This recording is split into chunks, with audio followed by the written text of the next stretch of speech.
শুনতে পাচ্ছেন ওই শব্দটা? ওটা আপনার প্রিয়জনদের পায়ের শব্দ, যারা আপনাকে এই মাত্র 3.5 হাত মাটির গর্তে একা ফেলে চলে যাচ্ছে। একটু আগেই তারা আপনার জন্য কাঁদছিল, আপনাকে জড়িয়ে ধরেছিল, কিন্তু এখন কেউ আপনার সাথে নেই। চারপাশে শুধু অন্ধকার, জমাট বাঁধা অন্ধকার। ওপরে মাটি, নিচে মাটি, ডানে মাটি, বামে মাটি। বাতাস নেই, আলো নেই, পালাবার কোনো পথ নেই।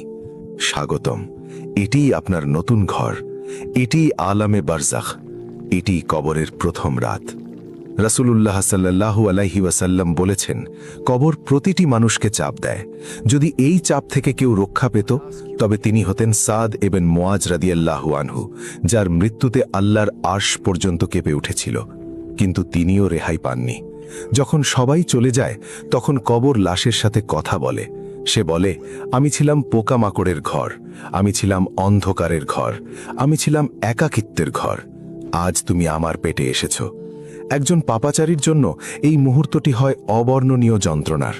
দুই পাশের মাটি এমন জোরে তাকে চাপ দেয় যে এক পাঁজরের হাড় অন্য পাঁজরের হাড়ের ভেতর ঢুকে চূর্ণ বিচূর্ণ হয়ে যায়।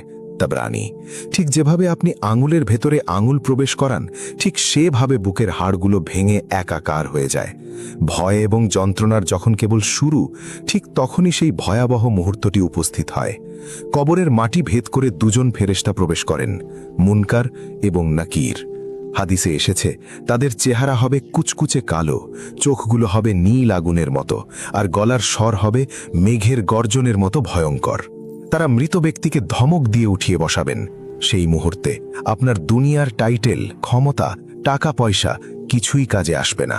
শুরু হবে মহাজাগতিক এক ইন্টারভিউ। মাত্র 3টি প্রশ্ন, যার উপর নির্ভর করছে আপনার অনন্তকালের ভবিষ্যৎ।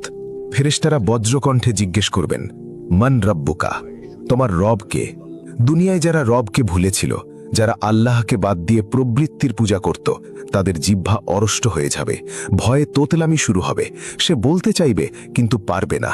সে বলবে, হায় হায়, আমি জানি না, আমি তো মানুষের মুখে কিছু কথা বলতে শুনতাম মাত্র। দ্বিতীয় প্রশ্ন, মা দীনুকা, তোমার দিন কি ছিল? সে ইসলামকে শুধু আইডেন্টিটি কার্ডে ব্যবহার করেছে, কিন্তু জীবনে মানেনি।